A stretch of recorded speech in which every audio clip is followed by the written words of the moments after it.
I hate to break it to you, but masculine men do care about how they look.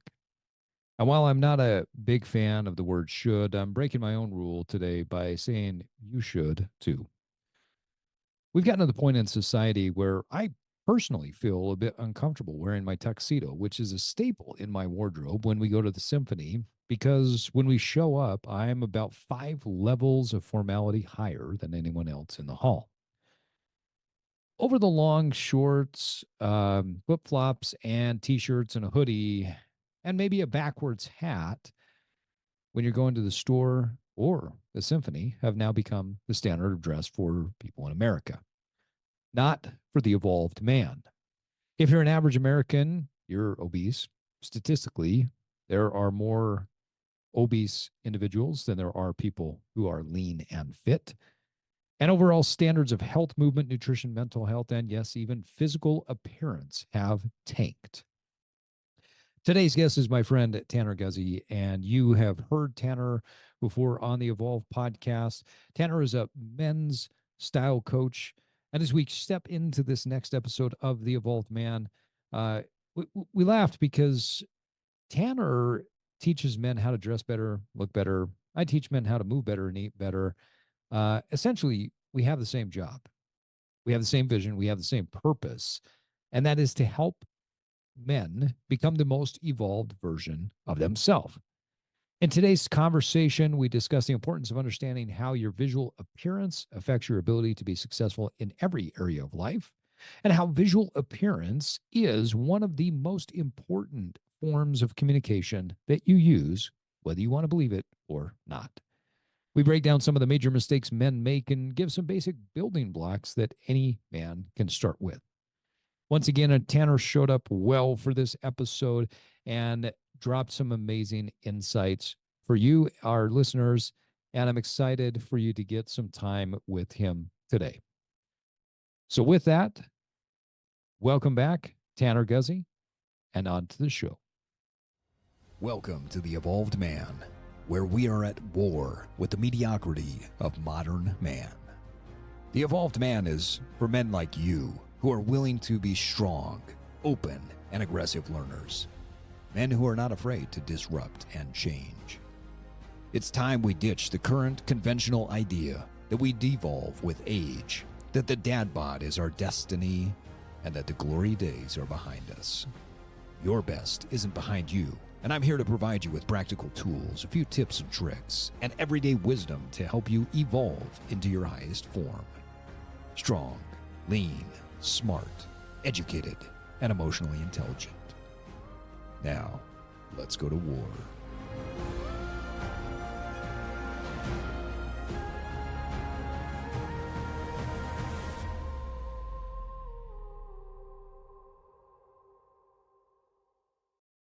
Well, great to see you again. Good to be back. Yeah, thanks for jumping on. Always. I want to kick off by, I guess, a statement and a question. I think ultimately there's two types of people in this world. There's those that see the world as it is, and then there are those that say that the world should be a different way.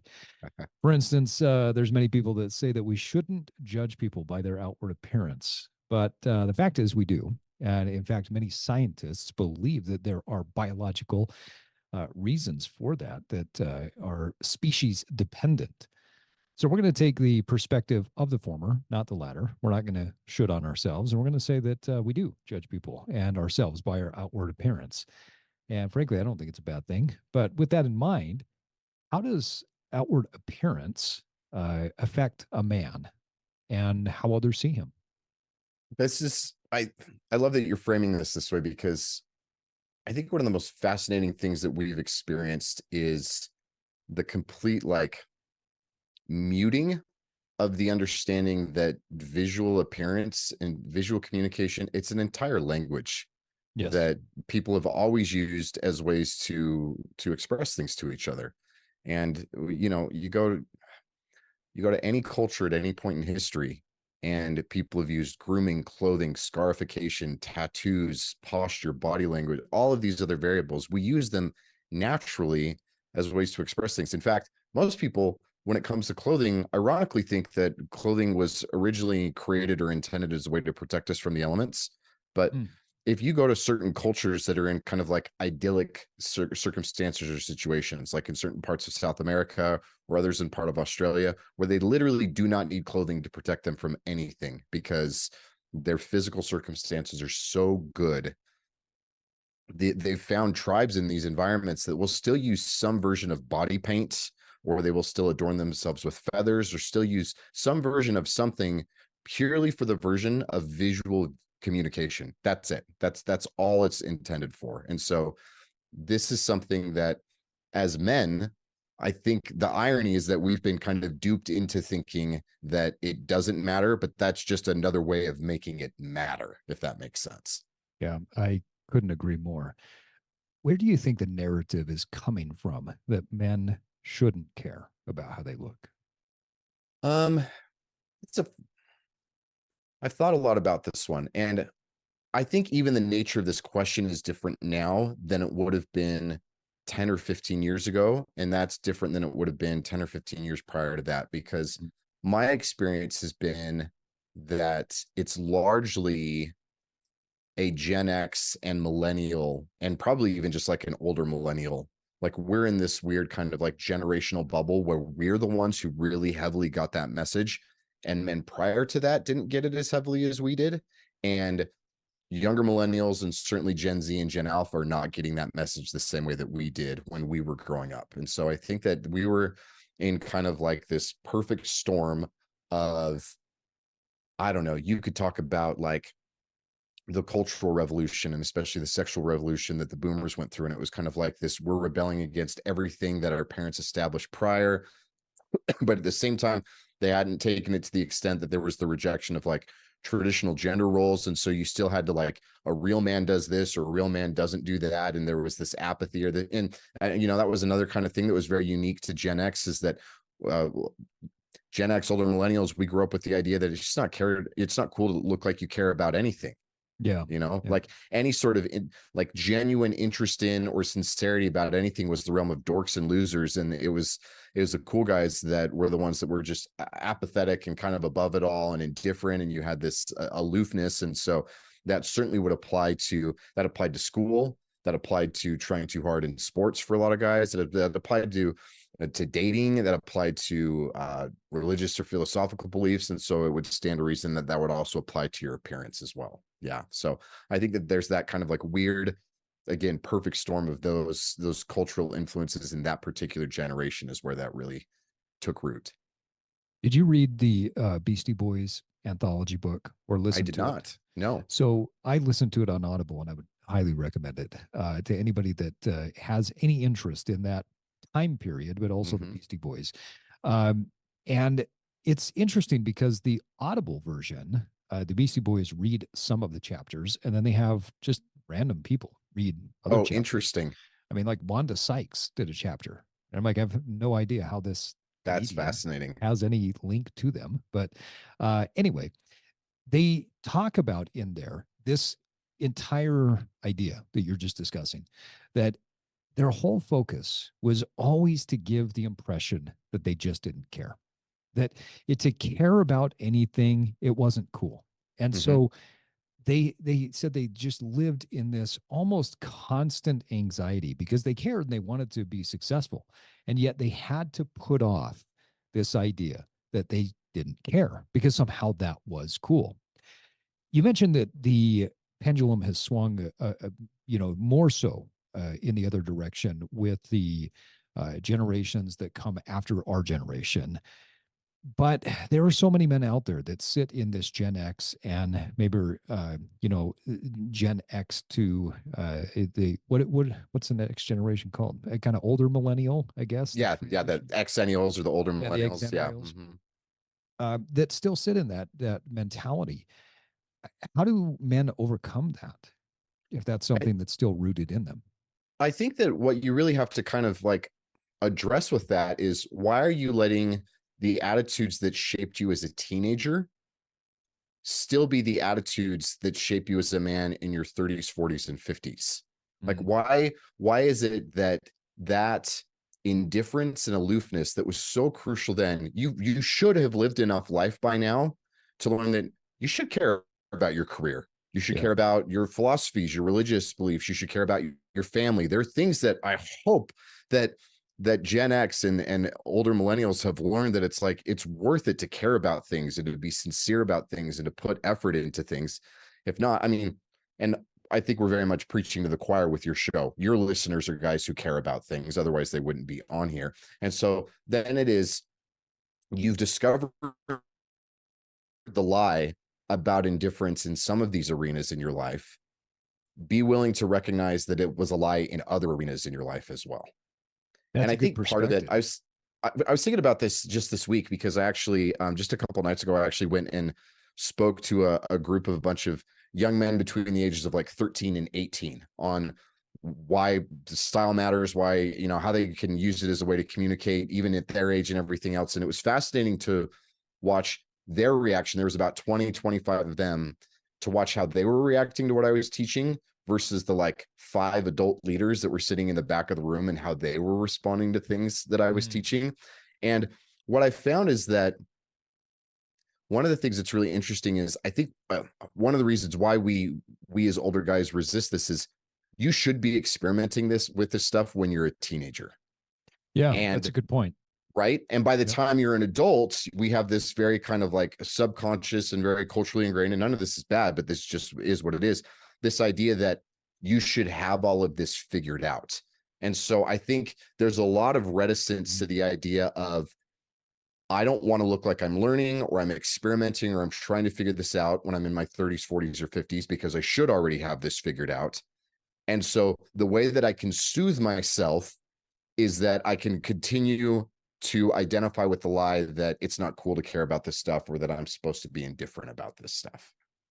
That's a fascinating concept, but I think it really resonates on several levels. You sparked something in my mind, where the other day I was on a group coaching call with this group that I belong to, and I threw a question out to the group, and I believe, if I understood the group correctly, that I was probably the oldest there, one of the oldest, and I was probably had the longest experience in my industry of anybody that was on that call. But I posed the question. I said, hey, here's a situation that I'm dealing with a client. This is not my area of expertise. I've done a little bit of research, but I'm wondering if anybody else, if this is an appropriate question, if anybody else has an answer to this or has some other resources. And the proctor of the call jumped on and said, A, that's the perfect question for this forum. And B, before anybody jumps in, let me just highlight what Steve just did. This is why we have these calls. Don't hide what you don't know, guys. And that it doesn't matter how long you're in the business or how long you've been doing something. Just be open to ask those questions. So with that as a baseline, what is it about getting older that causes us to believe that we have to now posture and not try new things, not test things out, not experiment, not play with stuff? So I think that there's 2 things that come into play with that. One is that idea that we've already hit on, as far as like that effortlessness and that indifference, that we're supposed to just still be aloof and kind of above it all, or the things that we've accomplished have happened to us because of, almost even in spite of that, because we're so naturally gifted and we're so good at things. Because effortlessness is really kind of one of the hallmarks of mastery, and that's what we want to see, especially at our age, is we want to see effortless mastery, right? Yeah. And I think that that's the other element that ties into this, is this whole idea of mastery. My friend Jack Donovan wrote a book called The Way of Men, in which he breaks down the idea of like masculinity across cultures has valued strength, courage, mastery, and honor as like masculine virtues. And this idea of mastery, like you have to be good at something. And I think a lot of us have taken it to the idea of, you don't only have to be good at something, but you kind of have to be good at, you're allowed like 1 or 2 areas of expertise, but when it comes to just basic existing as an adult, you're supposed to be really good at all of that as well. So you have your 1 area or 2 areas of expertise that you get to specialize in. But by the time you're in your 30s to your 50s, you're all supposed to be really, really good at everything else. And so I think a lot of us hate to admit that. I was actually talking about this with some friends last night. where your ego feels a little bit pricked if one of your buddies knows everything there is to know about cars and you have to say, okay, tell me exactly why a spark plug works. Because Yeah. part of you feels like I should know this. I should know how this works. Yep. And I think for a lot of guys, it's the same thing where, you go to a fight gym and I'm a man. Of course, I see red when things are going to be fine when things go down. And then you go and you realize that you have no idea how to throw a punch, right? Or you have no idea how to handle yourself on the ground if you're in a jiu-jitsu match. Mm-hmm. And most guys won't ever even set foot in that realm because they don't want to confront the idea that they may not be good at that particular thing. I think that's why a lot of people don't want to do public speaking, because you should be able to articulate yourself and express your ideas. Right. And they're terrified of the idea that I may not be good at it. And so I think clothing is another one of those things where it's like, dude, you've gotten dressed every day for your entire life and you've dressed yourself every day for multiple decades. Most guys are just like, I would never want to even confront the idea that I may not be good at this. And so I'm just going to pretend that it doesn't matter instead. Yeah, that's a great perspective. And you brought up it's something that I've thought about oftentimes. Whenever a plumber comes over or an electrician, I hate doing electrical work. I have no aptitude for it. I have no desire to do it. There was one time where my wife kind of cajoled me into helping out with, doing a new light, or I don't remember what we were doing. I got zapped and I thought, yeah, I don't like anything about this. There's nothing that I like about this. I would much rather hire an electrician to come and do it right.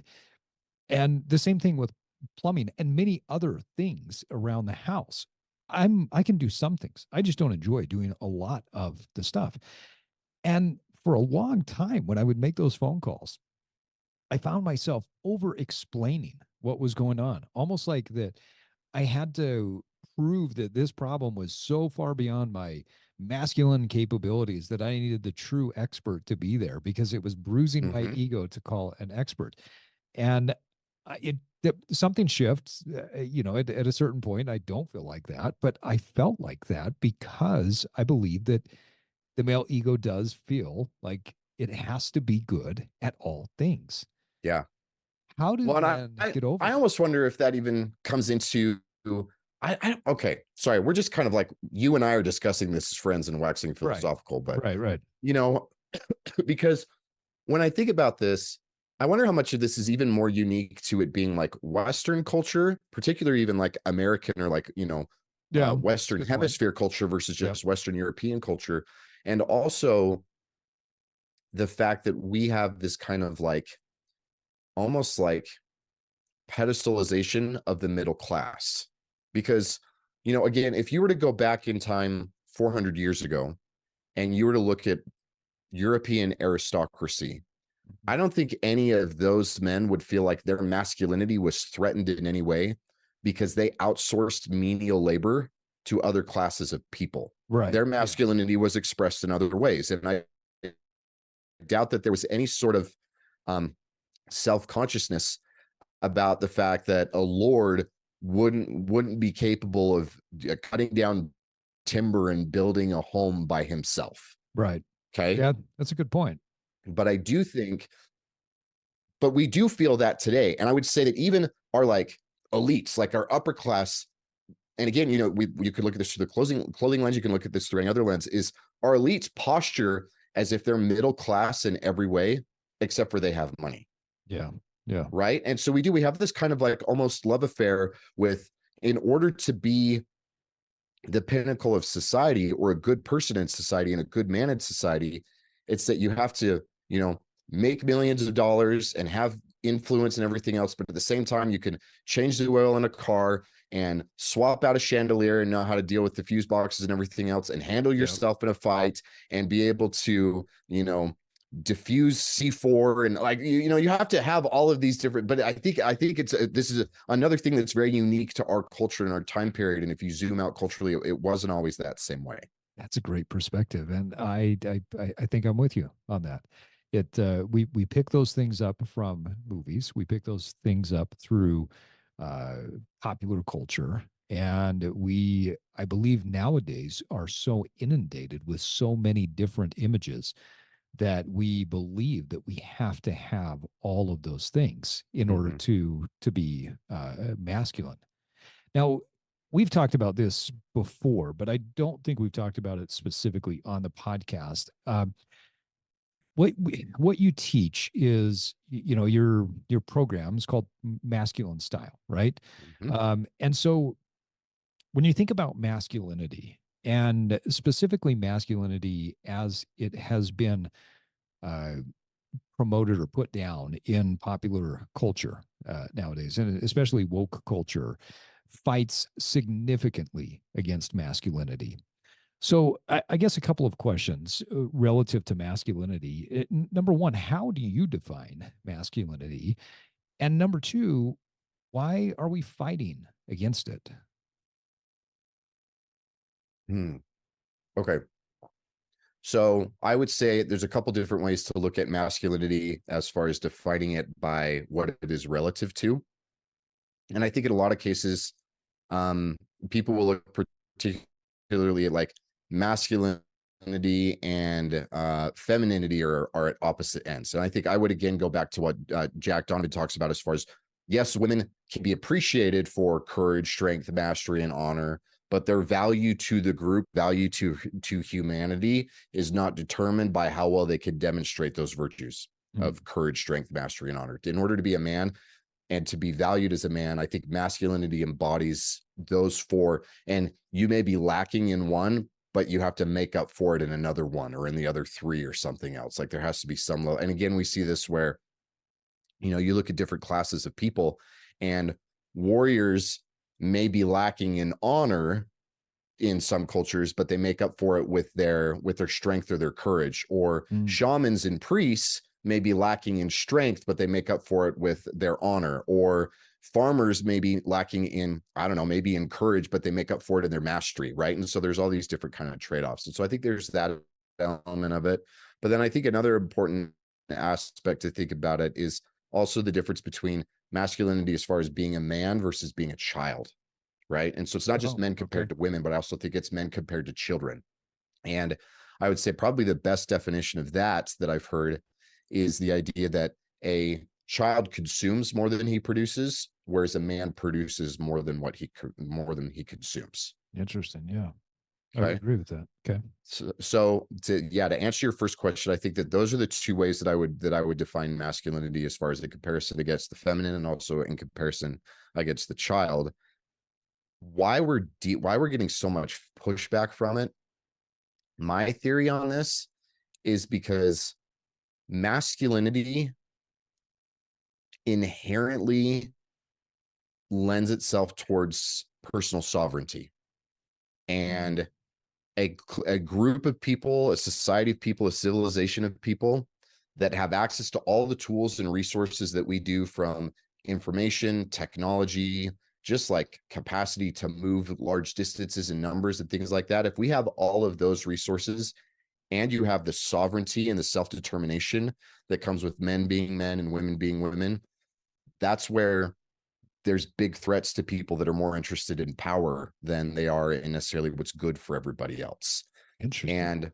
And so I think it's a lot easier at this point, or maybe a lot more effective at this point, because you could have suppressed rebellions or kept the average man down 300 years ago. You didn't have to necessarily beat the masculinity out of him because he didn't have the technology or the physical resources or the network or anything else in order to be able to make things happen. Now, obviously, there were still revolutions and wars and things like that, but I think it was a lot easier for those in power to stay in power when they had more of a monopoly on some of those external resources. Now, those have all been just given to basically everybody. We have as much access to information on our phones as anybody else does. And so you have to take out one of the other legs of the stool, which is, I think, where that fight against masculinity and femininity and family comes in. Toxic masculinity is something that has been thrown around, and it's almost become so synonymous with masculine in the larger vocabulary. What do men need to do to fight against this narrative, against this that masculinity in and of itself is toxic? So I think that you can look at toxic masculinity I'll look at this through kind of like the Christian parable of the straight and narrow path. Okay. And I would say healthy masculinity is on the straight and narrow path. And what happens is that we get opposite sides of it where you could fall into real problems. And so I hate the term toxic masculinity. I think it's stupid. I think it's weaponized, but I think that you can make the argument that uncontrolled masculine impulses, things like anger, things like domination, things like physical capacity, like you take those, again, courage, strength, mastery, and honor, and you take those into realms of they're being taken to too far an extreme, right? Mm-hmm. Then that's where you could make the argument that it's like that uncontrolled or almost that like childish or that unfettered version of masculine attributes. That's where things become a problem. But now what we're seeing is that not only is this side of the straight and narrow a problem, but even the straight and narrow is a problem. And the only way to be able to create things that work is to just eschew masculinity altogether and embrace femininity and move, or androgyny, or any of these other things. And that creates just as many problems as unfettered masculine impulses as well. And so the solution to toxic masculinity is not an absence of masculinity. That's this solution over here. But the real solution is an absence of that self-control over those masculine impulse and attributes. Yeah, it really boils down to what's on the inside, what comes out, and how is that regulated. Mm-hmm. Yeah. And it's hard because so many young men grow up with the idea of that that being a man is shameful. Mm-hmm. And so the only way to be a good man is to completely neuter yourself and completely, again, go over onto this other side as far as what the path is. But those things are biologically wired into us. And if you find yourself in dire enough circumstances where things are emotionally stressful enough or physically threatening enough or anything else, those impulses are going to be there. And so if you spend your entire life suppressing, eventually that's going to come out. And so we're so much better off personally learning how to control rather than suppress, learning how to channel rather than suppress. And we're certainly better off teaching our children, and especially our boys, in learning how to control rather than suppress. Yeah. Yeah. What's the phrase? An emotion buried alive never dies. And, if we have emotions, we have feelings, we have some of those impulses, and we don't find healthy ways to express them, we push them down, they will seep out in extremely negative ways. I mean, I look at just the massive rise in pornographic consumption in America, and specifically where we live in Utah. It is just mind blowing to me that as we continue to suppress our natural masculinity, that we are essentially trying to neuter ourselves, and then it comes out in this distorted way. We're seeking quick dopaminergic hits to feel better rather than what does it truly take to become a masculine man. You reference the idea of going to battle and fighting. We've talked about this before, that about a year and a half ago, I was, making my morning coffee and realized that there was a guy that broke into our house at, 4:30, 5 o'clock a.m. And I just, we had to go toe to toe. Yeah, you have to take care of business. Fortunately, it was a situation that ended up in a positive way for us, where we were able to get him out of the house, and it didn't turn out negative in any way. I, at the time, thought to myself, okay, what do I do in this situation? And I had to make some very quick decisions. I chose not to grab the shotgun. I chose not to grab any of the pistols because of where I found him in the home. And because I thought, if something happened and if I missed, then one direction, it's my daughter's room. The other direction, it's my son's room. But also, I've been on the end of trying to save a life. I do not want to take one if I don't have to. And I didn't want to take it to that level if it didn't need to. But afterwards, I sat down and thought, I'm ill-equipped to handle this appropriately if he had any type of training whatsoever. And it made me realize a massive gap in my ability to not just be courageous in the moment, but to have a certain level of mastery or protection. And so I reached out, called one of my friends, and started taking some one-on-one with him to learn some self-defense, some MMA type techniques that he fights with. It just I think as we go through life, it's important that men recognize these different aspects as they come up, that they pause and they say, okay, we can pick things up along the way and we can grow and we can improve ourselves. But it's, yeah, I don't know. I'm not even sure where I'm going with this, this thought, other than the idea that I do believe we have to continually learn and grow, right? Absolutely. Okay, so I want to shift gears just a little bit.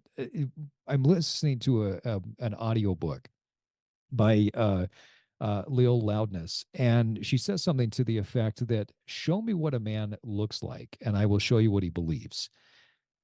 How do you how do we communicate our beliefs through the visual communication?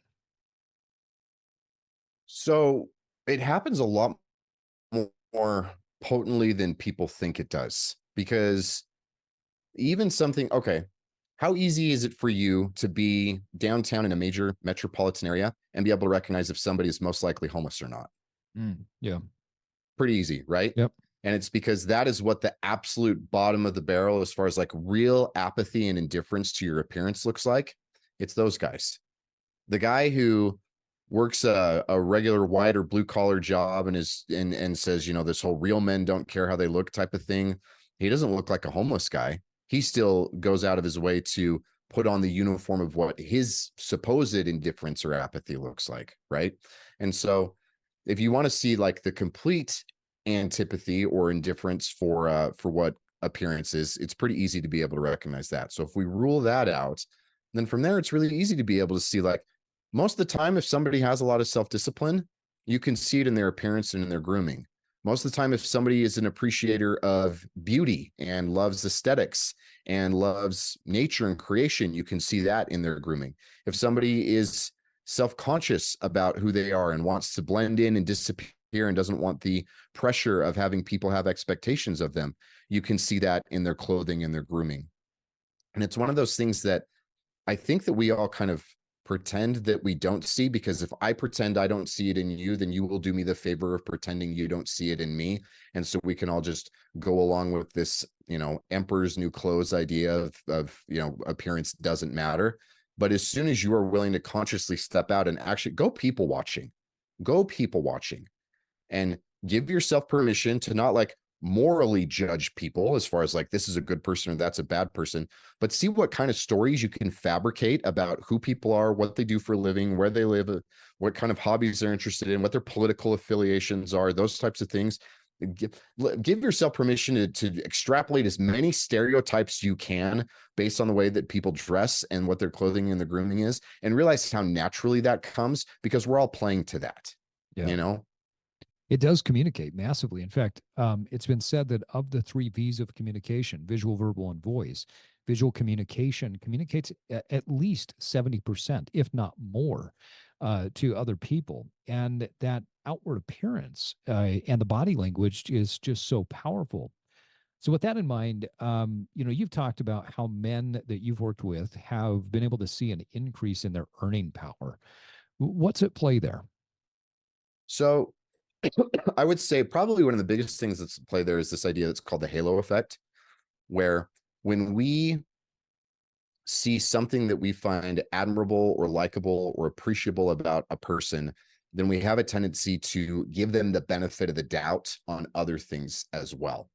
And what's fascinating about this is that this is all very relative to like the industry that you're in or where in the world you live or things like that. Because let's say that you can create a good visual halo effect by dressing well. Dressing well looks different if you're an attorney in New York City than it is if you own a roofing company in middle America. And, if I were to show up, let's say that I ran a roofing business, okay? if I show up on a job site and I look like I'm Harvey Specter from Suits, that's going to create that negative halo effect, right? Right. And at the same time, if I'm walking into court and I look like I'm the guy who runs a blue collar business, that's going to have a negative effect there as well. And so my guys experience this increase in their, they get raises, they get better clients, they get their businesses grow, they're able to hire better employees and all of that, because we work together on being able to understand what's unique about the circumstances in which they find themselves and what they actually are as individuals. And we can create that halo effect for them so that other people want to see them the way that they can be seen. And it does lead to more confidence and more success and better communication and everything else. So it's internal and external. It's not very much so that they are getting the raise because they look better, but they have more confidence. They show up in a different way. Okay, think about this, because I know you do public speaking, right? Right. Imagine that your delivery, as far as like your cadence and your ability to actually say the right words, that's the same.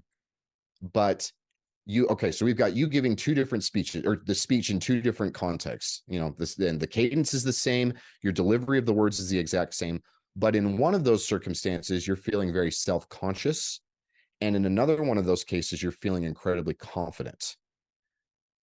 It's very obvious that even though a lot of those fundamentals will stay the same, your delivery will improve drastically because you're confident than it will if you're self-conscious, right? And so that's the kind of stuff that we can create, is that you may still do just as good of a job in court, or when you're actually fixing something with your hands, or when you're showing up as a dad. Like, the actual deliverables may not be that different, but your confidence will actually improve your performance drastically, and it will improve other people's perception of your performance drastically as well. So it is just as much internal as it is external. It also, going back to the quote about giving people permission to level up, giving people permission to let their light shine. As soon as you do that, you start to give people permission to be better. Mm-hmm. I think that's a powerful piece. Mm-hmm. And people love people who do that for them. Yeah. Right.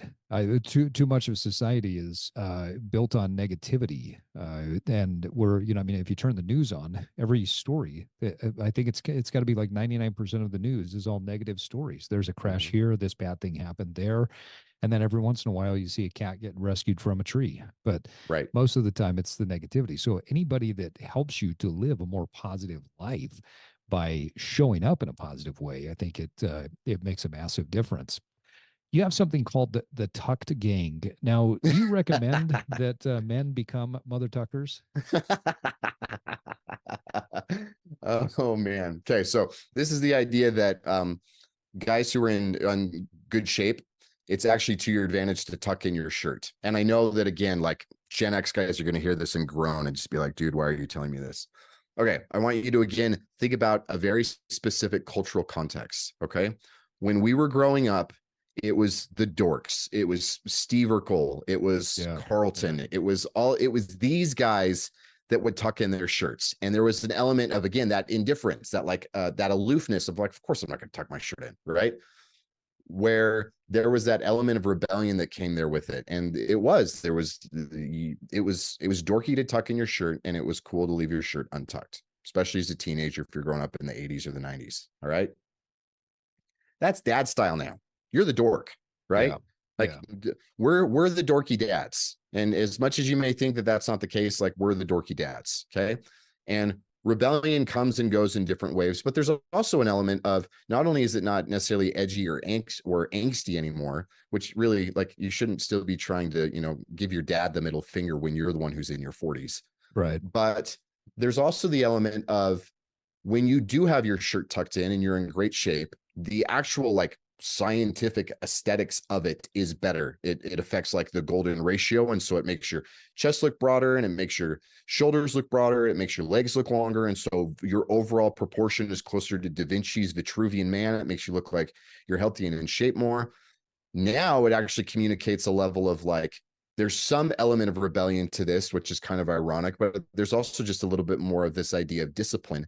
And more often than not, when guys are wearing their shirts, and especially button-up shirts, and they're not tucked in, what this ends up looking like is, I don't want to have to put on a button-up shirt, but mommy or wifey is making me do it. And this is my version of like kicking my feet and stamping and throwing a temper tantrum, but still begrudgingly going along with it anyway. Whereas if you tuck in your shirt, then you look like you're dressing this way because you want to, not because somebody else is making you. And so it does end up communicating a lot more of this, like, not only self-respect, but also self-mastery. Whereas if your shirt is left untucked, you look like you're pouting.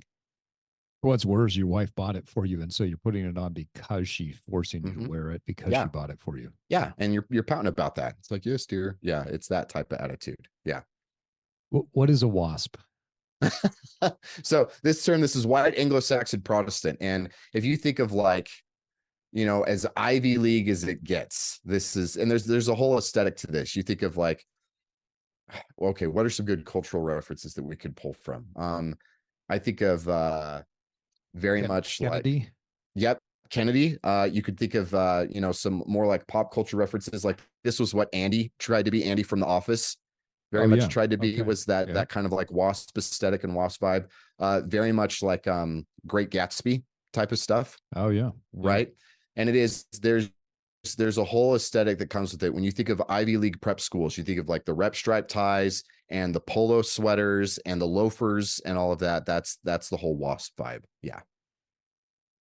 I'm going to ask it. What's a WASM? Yeah.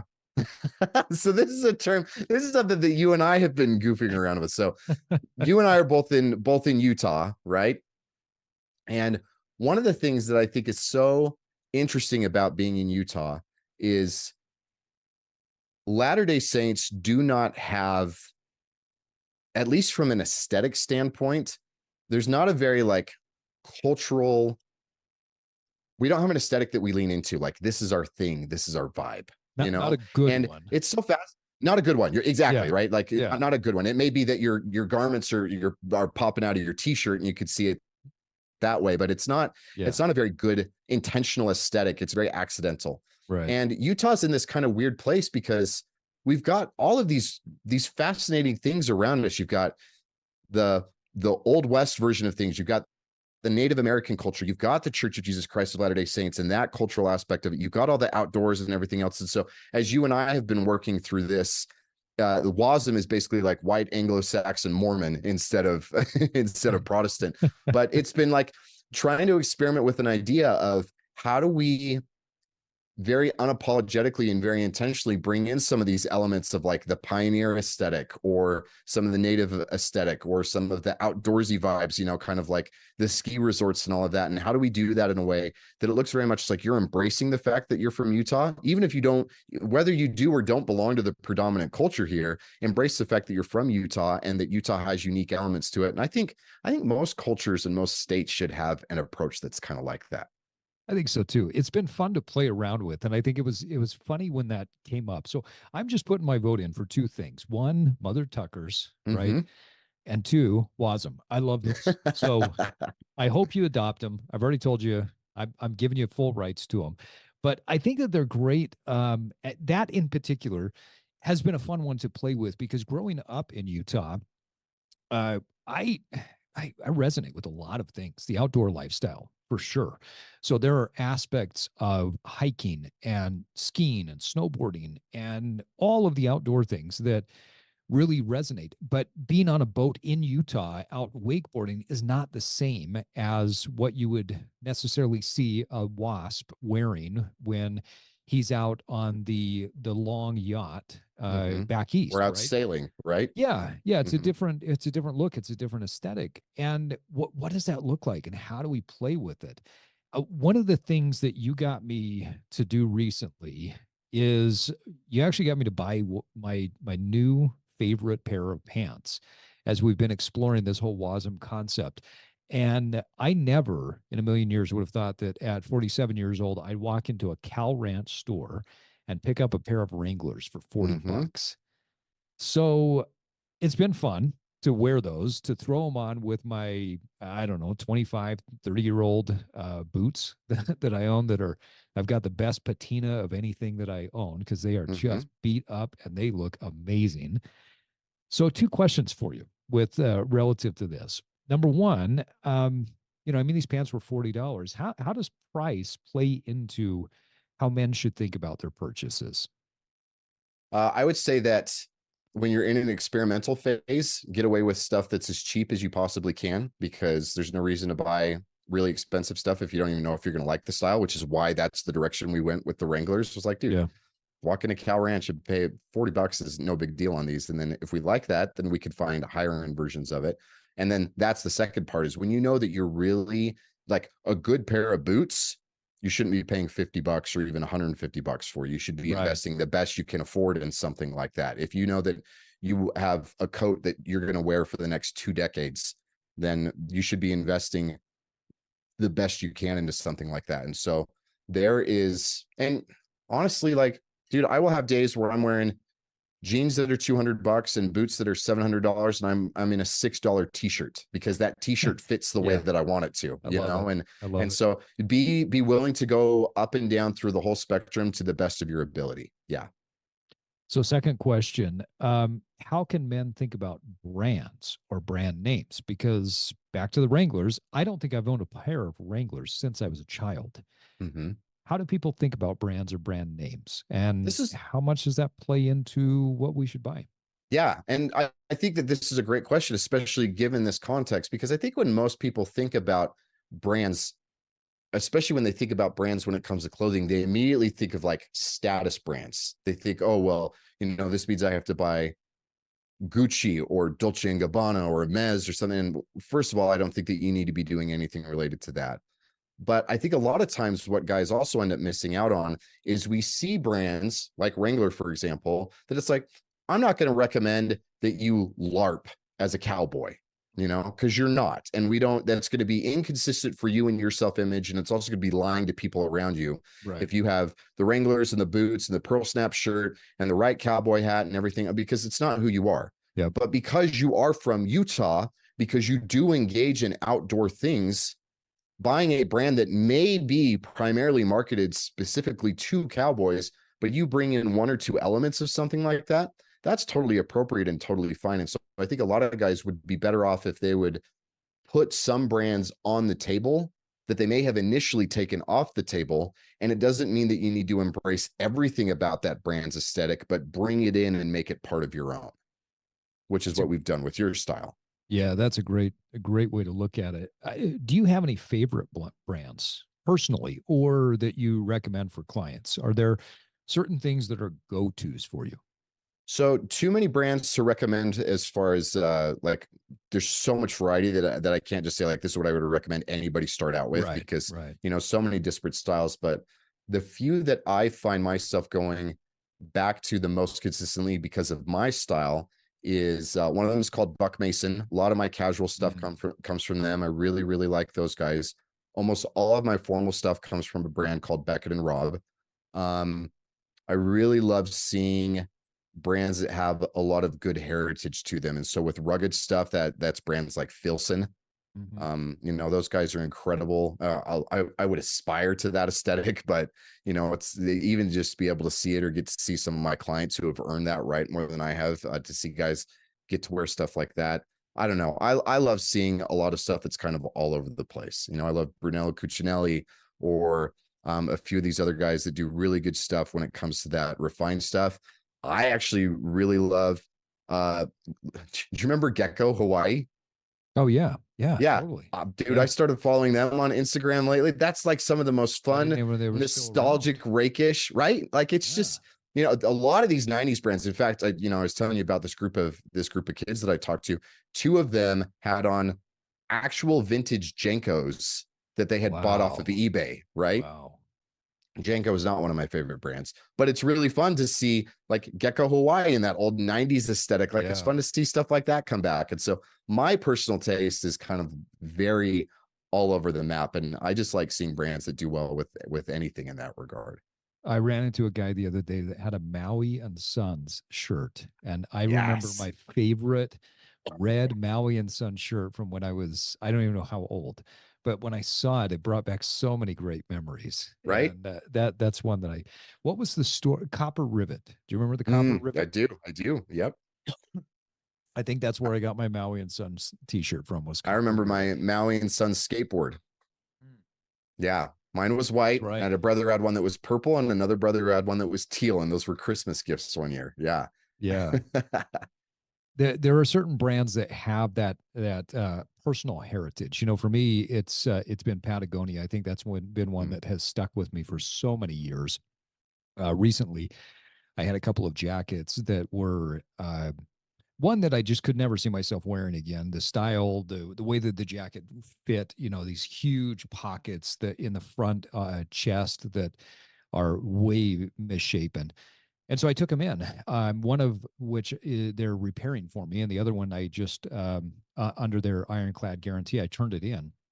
And I think I bought that jacket for a couple of $100 when I was probably 15 years old. And they traded it in for me and gave me a $150 credit towards another jacket. That's awesome. This thing's over 30 years old. I bet And they're pretty stoked to have it. oh, they were so excited. This girl was holding up, the girl that was helping me. She's holding this up. She's like, "Guess how old this is?"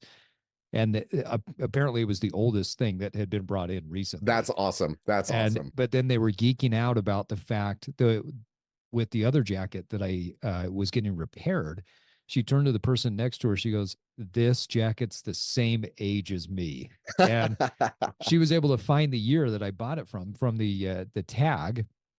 Turns out it's actually the same age as my oldest daughter. So it's 24 years old. And Wild. the heritage of that brand I love because I'm such an outdoors geek. That it brings back a lot of memories. But I also love the fact that they are not only built to last, but they have that guarantee that if something goes bad, they fix it for free. And if you don't like it, they'll replace it or Awesome. give you some sort of value to it. So I think that, as you've talked about brands that you prefer, that you love, thinking through not just the aesthetic, but a heritage piece as well, I think is something that's pretty powerful.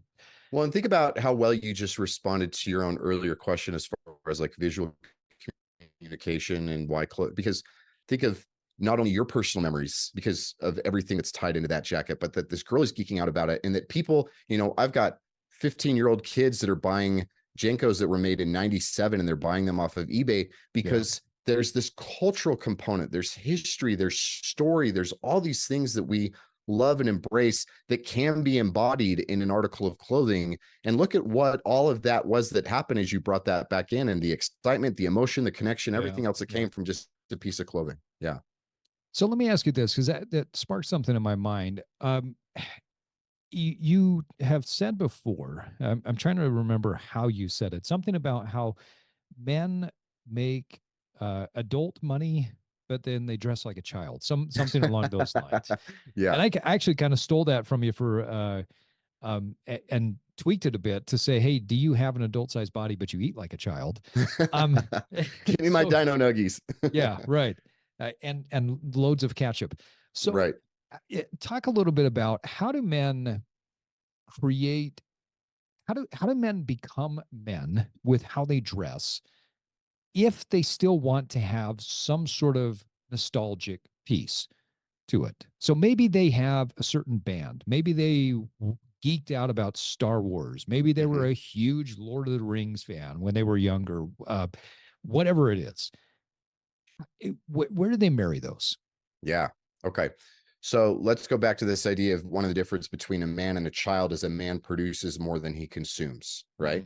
Mm-hmm. And I think for a lot of guys, sadly, so much of our identity can be and still is based on our consumption of or our affiliation with a particular fandom or band or sport or brand or hobby or anything else. Yeah, interesting. And just like it's not saying that being a man is all production and no consumption, right? You still consume as a man. Right. I would say aesthetically, it's still appropriate to have some level of like who you were as in the past, or your affiliation with this, or your association with that, like that level of association with a brand or a hobby or a story or movie franchise or anything else is totally fine. But if that's the main thing that your style is built around, that's where you end up looking like a kid. That's a great perspective because you're primarily just promoting the consumption Mm-hmm. rather than something that you're producing. Right. I'm a Mandalorian fan. That's what my identity is rooted in. It's like, dude, there's Yeah. nothing wrong with the Mandalorian. It's great and modern version of Western stories and stuff like that. Yeah. But let that be part of who you are, not the entirety of who you are. And most guys visually present themselves as my fandom of this is entirely who I am. I like how you had coached me on this because I had some old T-shirts that were just sitting in a drawer somewhere. That you said, hey, going to the gym, that's probably a great way to play around with some of those things. And so Mm-hmm. I took an old Beastie Boys shirt, I took an old Metallica shirt, which I had not worn for I don't know how long.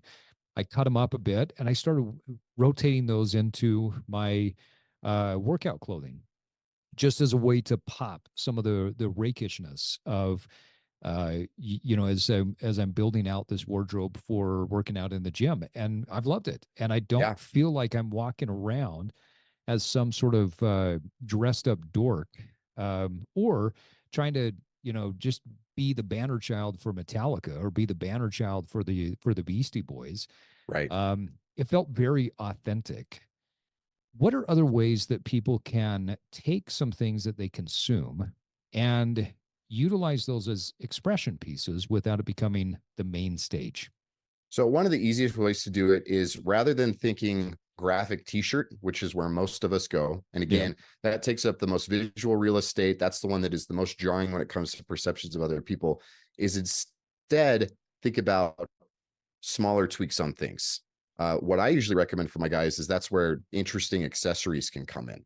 Mm. And so maybe you've got a ring or you've got a bracelet or you've got a pendant on a necklace or something else that's a little bit more subtle that way. Maybe you've got a dial on your watch. You buy a watch and it has a specific dial, like it's, I don't know, Lord of the Rings or Disney themed or something else like that. Like there's ways that you could play with those things that excuse me, that are a little bit more subtle rather than it having to be this graphic on a t-shirt that takes up your entire chest. Or maybe you do go the graphic t-shirt route. One of the easiest things that you could do, just wear it so that it just becomes that it's there, but it's not this in your face billboard. It's something that's a little bit, I wouldn't say hidden, but it's a little bit just like, I don't care if you recognize that this is a Beastie Boys shirt or not, Mm-hmm. because I'm happy to layer something else over it.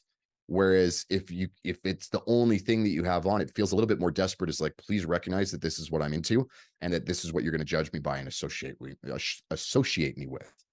That's a great perspective. We talked about this relative to accessories and a couple things that I wanted to unpack there. I wear the watch I wear uh, because of the value, because of the longevity, because of the fact that it's fairly understated, because of the fact that it has a history to it, and that means a lot to me. And also, I believe it's got a future to it that can be passed on to my son and to his son. And so I wear it because of that. And it doesn't yell and scream, look at me. Now, people who know. And I've had many Mm-hmm. people come up, just randomly grab my wrist and say, oh, which one is that? And we'll have a conversation. But those conversations are few and far between. And it's for people in the know. Yeah, exactly. And there's a kinship there. There's a bond when that happens, but it's not a yelling and screaming type of thing. Mm-hmm. I can't remember if it's a ring or what it is that you wear where it has a symbol that is a religious symbol that means something to you. Yeah, it's my Right. ring. Yeah. And when you were showing it to me and talking about it, I thought, wow, what a really cool way to nod towards a spiritual belief, to nod towards religion without overtly showing. And so Mm-hmm. there may be people who know, maybe nobody does, but then it's also a conversation piece, if you're in a conversation where that becomes an appropriate part of the conversation. So I think that's a great perspective. Thinking through religion. A religious leader and author that I really loved his books, Sterling Sill. He once wrote that a healthy body is a dwelling place best suited for a clear mind, a pure heart, and an enthusiastic spirit.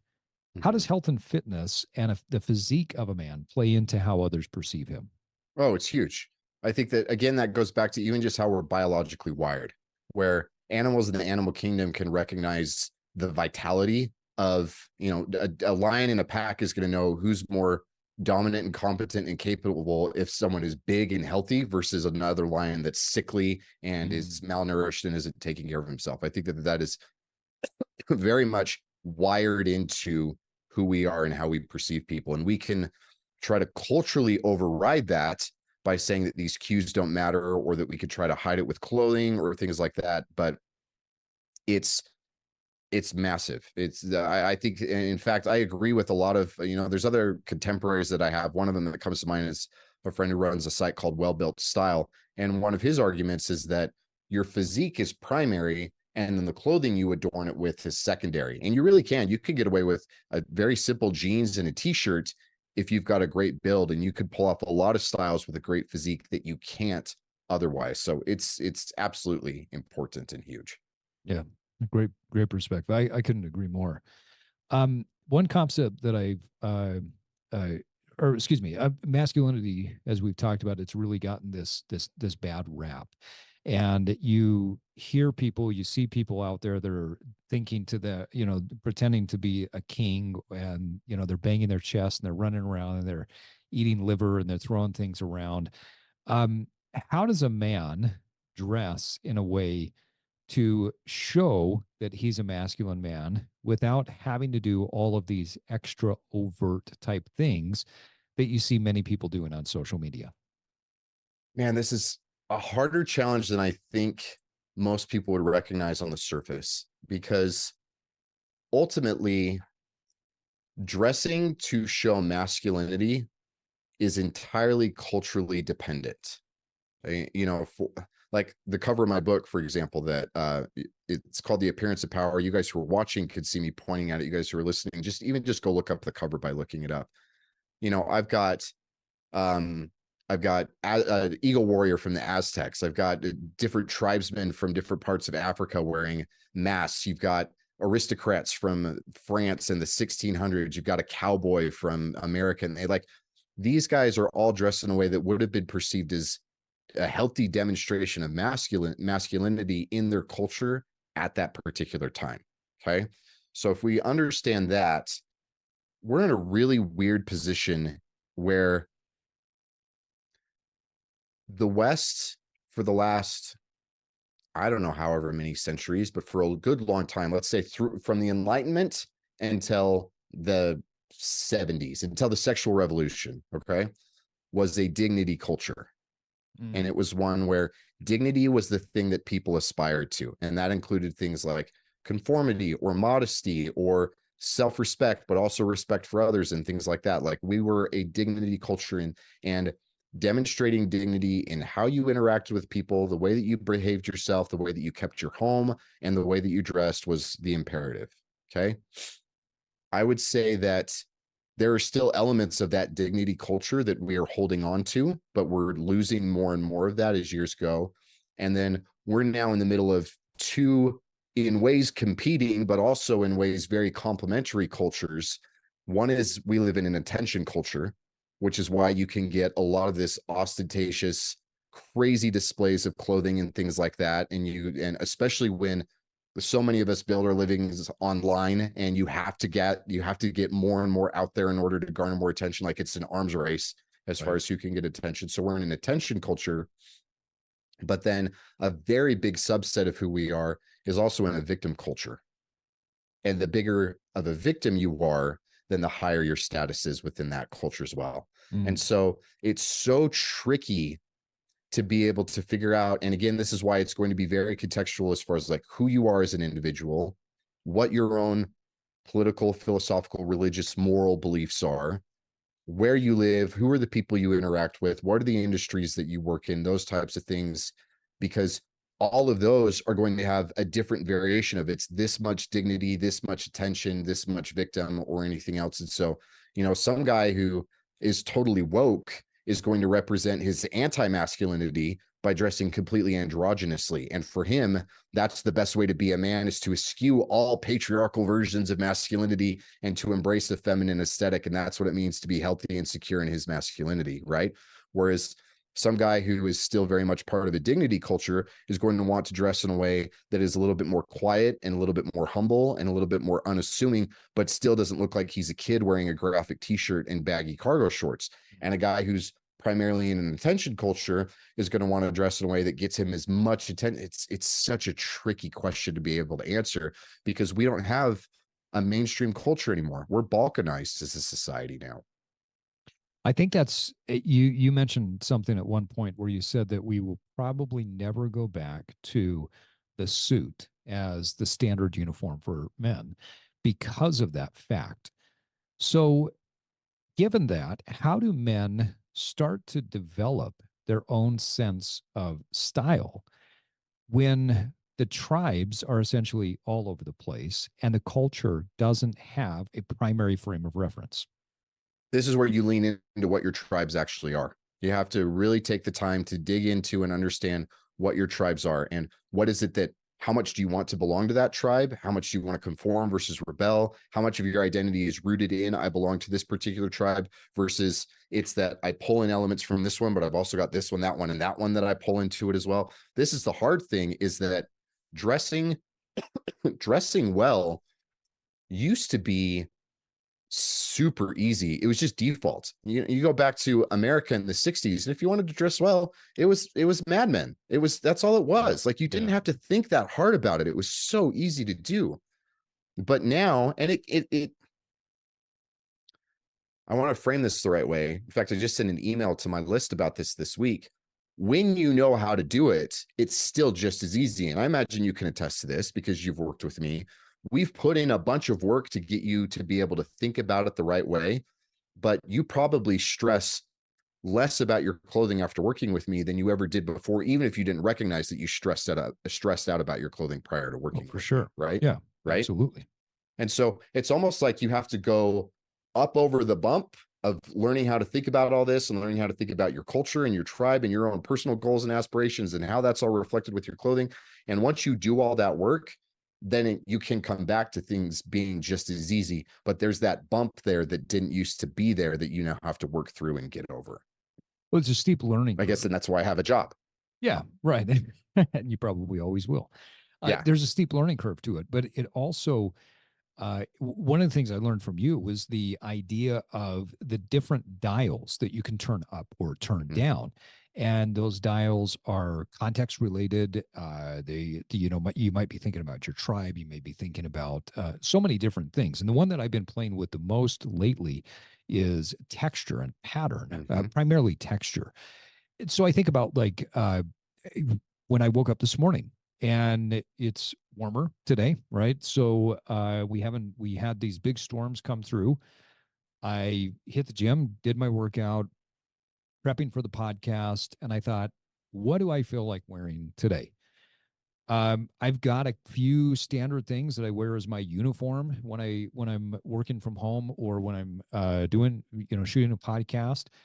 And I was leaning towards something that had more simplicity to it.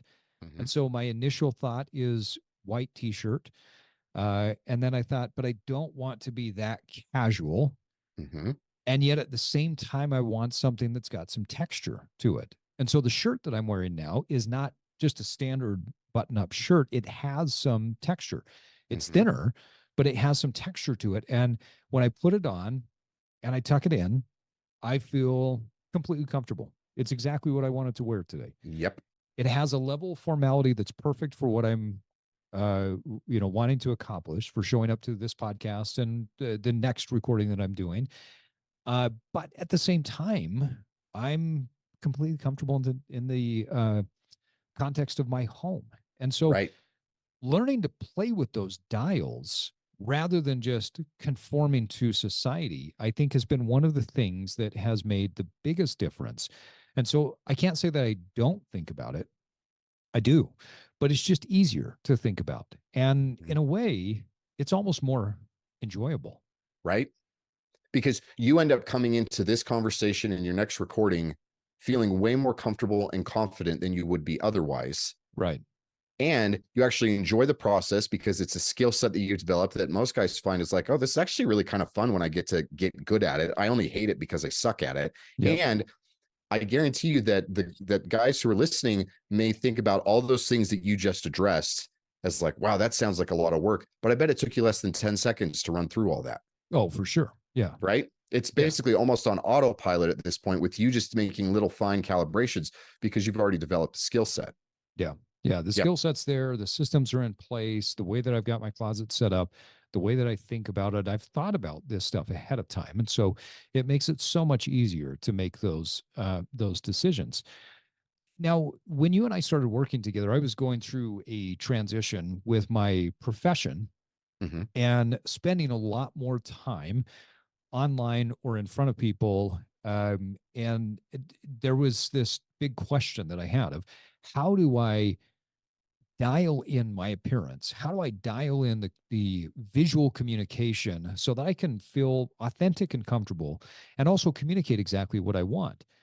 It seems like life transitions are where men make either drastic changes to their appearance or they tend to revert back to maybe a more childish level of dressing. So, as men go through different changes, whether it's a new job or a new relationship or just a new stage of life, how can they consciously adjust their appearance so that they can comfortably go from one phase to the next? I love that you're bringing this up because I think it brings home a point that's really important that a lot of men miss. Because I think it's pretty safe to say that most men would, if you're speaking stereotypically, would say that women care about clothing more than men do. Okay. Yeah. And right when it comes to following the latest trend or understanding what's fashionable versus what isn't, when it comes to like really getting excited about, dressing up this way for this event or something else like that, that stereotype stands to reason. When it comes to having an incredibly strong link between what your identity is and what your self-perception is and the way that you dress, men care about clothing way more than women do. Right. Right. Way more than women do. We have such a strong connection between those two, which is why most of my clients are only ready to work with me. They may be, they may think that what I do is interesting. They may see some of the value of it or things like that. They may follow me on social media for years, but most guys are only really ready to work with me when they actually are going through a big enough transition that it does either threaten or drastically expand their sense of identity. Right. So I love that you acknowledge that because that's a really important thing. And so I would say the best thing that you can do is consciously recognize that that is what's happening. You are becoming a different version of yourself. And who do you want to be on the other side of this? And then the next question is, how can you help reinforce or become that version of who you want to be by dressing in a way that that's what you see when you look in the mirror every day?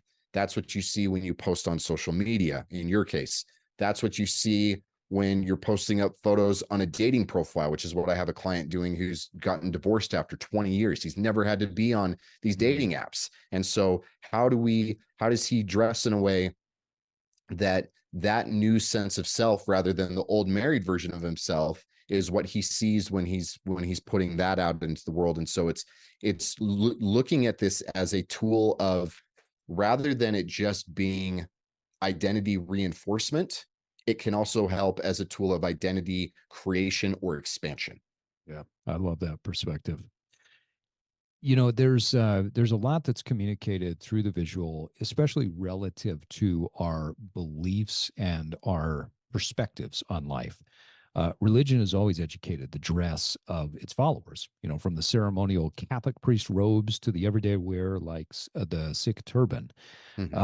How does a man's internal and sometimes religious beliefs affect how he dresses? It's huge. It's one of those things where you think about, And I'm sad that more guys don't take advantage of this. And I think it's a testament to one of the many things that we miss by losing out on not only organized religion, but even things like fraternal organizations or codes of honor or conduct or things like that, is that we're not really, we're not an oath society anymore. Right. You know, like you don't have to keep your oaths. If you don't want to stay married anymore, get divorced. If you don't want to, live up to this contract, then break it. If you don't if you don't want to belong to this particular faith or keep that covenant or whatever, like you don't have to do it anymore. We're not a culture that really values its oaths. And for the most part, when you look at religious clothing, fraternal clothing, things like that, yes, a lot of it was used to signal status and kind of like where you fit within the hierarchy of the group. Sure. But more often than not, it was used as a way to remind the wearer of the omnipresence and the seriousness of the oaths that they've taken, or the promises that they've made, or the covenants that they've made. And you don't have to only do that as part of an organized religion. You can decide that these are what your principles are. And I think you see this to some extent with tattoos, with people where, it represents things that they believe in. And there's merit to that for sure. And I would love to see more of it with clothing, but it really can be that this is who I am and this is who I'm committed to be. And as part of a symbol of that commitment and my integrity in this, I'm going to wear this as a reminder of that every single day. I'm going to put that on my body every day. And it's going to force me to remember that this is a commitment that I've made every day. Yeah, I think it can be very powerful. I mean, we talked about your ring. I've had several friends who are Masons who wear the ring of the compass and the square. I've had several Jewish friends, Sikh friends, that their religious clothing has a strong significance. And you talk about fraternal. You think back to, I mean, what's one of the most famous pieces of clothing in the world, and it's the Masters jacket, right? The green jacket. That's, if you win the Masters, then you are one of very few people in the entire world earned the right to wear that. That's earned the right to wear that piece of clothing. And yeah, it's been something that's been on my mind. So I love how you talk about that. There, even if you are not a part of a fraternity or something that is having you create these oaths with other people, you can still make oaths and covenants and promises to others and have something that represents that. I want to shift gears just a little bit because there seems to be some universal uniforms out there nowadays that I'm wondering if you can take some time to critique them and talk a little bit about what the visual communication says. Okay. All right. So the tech bro, typically what I see with a tech bro is I think Lululemon pant with some whatever up top, maybe a really bad polo, maybe a t-shirt, and then some sort of version of an overpriced Jordan.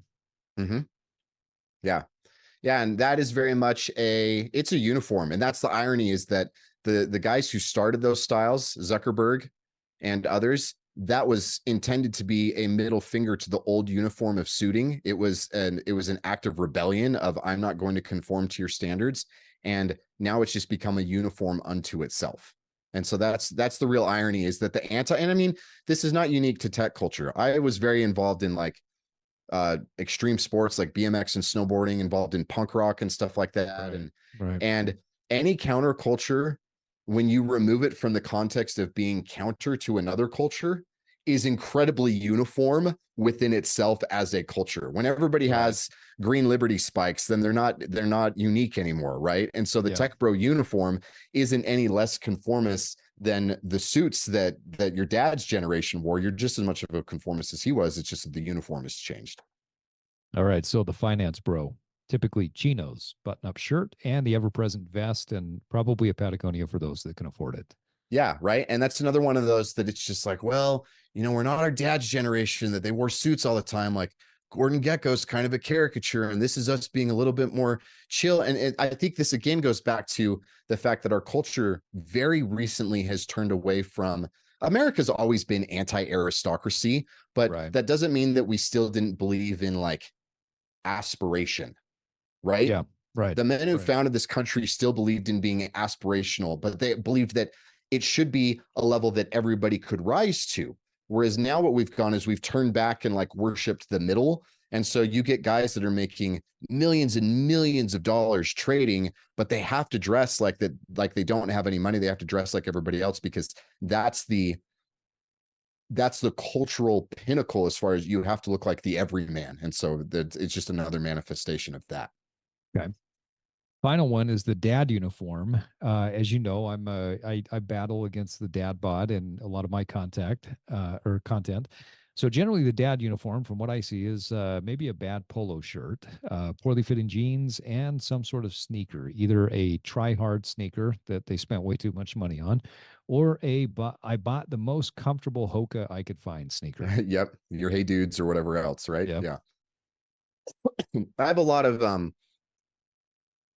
of sympathy for dads in this regard. I've got 6 young kids myself with the 7th on the way. So Wow. I know how tiring it is to be a dad. It's tiring. And it's tiring in a different way now because I would a lot of young not even young dads, but I would say most dads that still have kids at home. I mean, the numbers are out there. Our level of involvement with our kids compared to the level of involvement that our fathers or that their fathers had with them is just astronomical difference, like 3, 4, 5 times the amount of investment as a father into your kids' lives than what we got or what our parents got, right? Big So time. And so not only are you working full time, but you're actually involved as a father full time. And there's the pressure of trying to maintain a marriage and trying to be a good dad and still trying to provide physically for your family and everything else. And I totally get that clothing can be an emotional and a psychological security blanket where it's like, this is my identity. This is one of the few areas where my personality can come out. My own hobbies or interests or likes can come out. It can be one of the few things that I have to think about any harder or have to really deal with anymore. And so I have a lot of sympathy for the dad uniform. And the only challenge that I would offer to you is, again, what we've talked about is I know how much harder it can be to dress in a way that's a little bit more intentional, but it's only harder for a little bit until you get good at it. And then the benefits as far as what that signals to your kids, as far as what marriage and fatherhood can be like, what it signals to your wife as far as like your level of investment in her and in your family, what that can do for you from your own self perspective of, I don't see a dude in the mirror who's tired and barely making it through the day every day, but I see a guy in the mirror who at least looks like he's got things together and is on top of things, and what that can do for your self-perception. And so I would argue that more so than for everybody else, dads with kids at home not only have an obligation to your family, and I know you don't want to hear about another obligation because you're already swimming in them, but you will benefit more yourself by developing a sense of style that reinforces that you're pretty kick-ass as a dad, and that's what you want to be, and that's what you want to see every day. Great perspective. Shifting gears just a little bit, what is a gentle dork, and are they the only ones playing dress up? Okay, so this is another one where I feel there's a little bit of derision for this term, but the derision for the term definitely comes from the fact that I was one of these guys for sure. So you can own it. Oh, I could totally own it. I mean, if you go back and too, so I resonate with it. Right? If you go back and look at when I first started doing this stuff 11, 12 years ago, basically it's the idea of dressing up like it's the 1950s or like it's another, like you think you're being a gentleman, but the problem is that when you don't embody any of these other aspects of masculinity, you don't have the courage, the strength, the mastery, the honor, you're not accomplishing things with your life, you're not doing things that are hard and actually making things happen. And so you're soft, you lack confidence, you're a fet, and then you dress in a way that 80 years ago was a symbol of status and accomplishment and masculinity. What it does is it actually creates a very jarring juxtaposition. And rather than that taking you being at this kind of low level and helping bring you up to a higher level, it actually just highlights how low that level actually is and makes it look even worse than it would be otherwise. And so sadly, the gentle dorks are the guys that think that they're offsetting their weakness in other areas by dressing well, which is really just dressing formally or dressing like it's the mid 20th century. And you're just exacerbating your problem instead. Great perspective. You mentioned one day that this comment about or this concept of main characters and NPCs, non-player characters, and it was such a powerful concept. It was actually a lesson that my wife and I had with our daughter recently as we were taking her out shopping. Can you explain how that if I am dressing down or if I'm dressing sloppily, how does that affect other people? How does this fit into the main character, non-player character concept of other people's lives? Yeah, so I'll give you the same example that I've used with this before because I feel like it's really powerful and potent. I have a client who financially does great for himself and he runs in some very, very good circles. And he was telling me that one time they were, a bunch of executives, guys that are worth a ton of money, were on a golf trip down in Florida, and they decided that they wanted to go grab lunch. And so they went into Ruth's Chris. Mm. And from their perspective, Ruth's Chris isn't that big of a deal, like it's a chain restaurant and stuff like that. It's not like you're going into some like, I don't even know the terms, like 5-diamond Michelin star, whatever, like it's Right. But for a lot of other people, Ruth's Chris is a big deal. This is a place that they go to propose or to go celebrate their anniversary, Yeah. or to go celebrate that they got the job or things like that. And it's a place that the restaurant, even though it's chain, it still treats itself and bills itself like it's a big deal.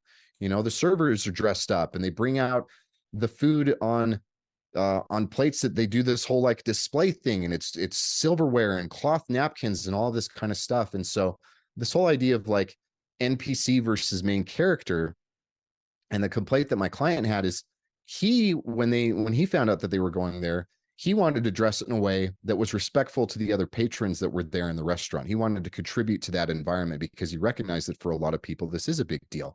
And so he didn't go crazy. It's not like he wore a tux, but he had on a sport coat and a classic polo shirt as opposed to it being like a golf polo shirt. And he had on loafers as opposed to sneakers and stuff like that. And so it wasn't really totally out there, but it was a way that was appropriate for that. And the other guys show up in baggy t-shirts that have, brands from the tech companies that they own, and flip-flops. And they just walk in like it's not like they're walking into a McDonald's or something else like that.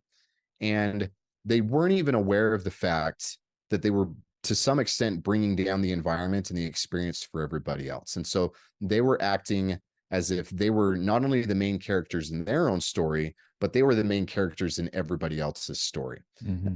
Now, the opposite of what happens is when you get guys that are so afraid of standing out and so afraid of drawing attention to themselves that they dress like an NPC, and that's all they see themselves as, and that's what they reinforce as far as their own identity, because that's what they see in the mirror and in photos and stuff like that. And so I think the best attitude to have about this is dress like you're a main character in your own story, because you are, and you should see yourself that way. Be multidimensional, be interesting, be growing and developing, and dress in a way that reinforces that identity to you, but also be socially aware enough that you are not the main character of everybody else's story, and let them have their experiences in their ways, especially when you are in environments where things can be a bigger deal than they would be on just the street or a regular day-to-day interaction. Yeah, because that kid who has saved up his money to take his girlfriend out on the date, the young man who's looking to propose, and he has not only saved for months or years to buy the ring, but to take his girlfriend and future fiance to that dinner, looks around and sees guys in shorts and flip flops.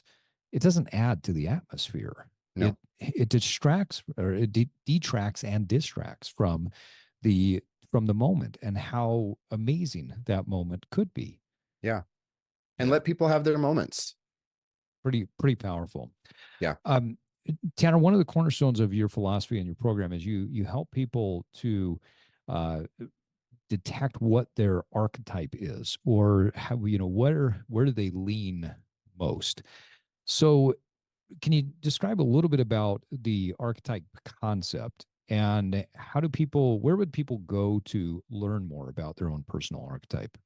Yeah, absolutely. So the archetypes were an idea that really kind of started to come to fruition as I was writing heavily and trying to really understand because there's not really anybody else out there who talks about the philosophical application or implications of clothing, especially as it relates to men. I've Right. been able to pick up a few different books, but this isn't something that's really addressed heavily. And so a lot of what I've done as I've, worked with clients or thought out loud or written things, and the archetypes were something that came out of that. And the real basis behind that is that your style should start with who you actually are internally. Most of us have it backwards. Most of us take our style cues from external sources, whether that's our wives or somebody on YouTube or a fashion magazine, or again, what our favorite hobby was when we were in junior high school. Like, we take it from external cues. Your style should start with who you are on the inside, and then it should build off of that and incorporate in those external cues in order to have it be something that actually works for you.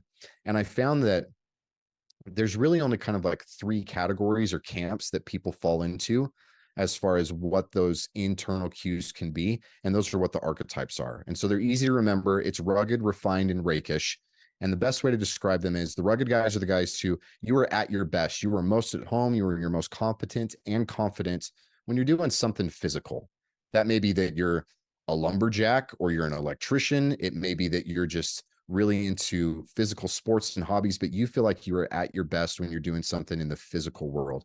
And there's clothing and styles that can reflect that and reinforce that back to you. The next one is refined. And this is where we jump from the physical world more into like the social world and social hierarchies.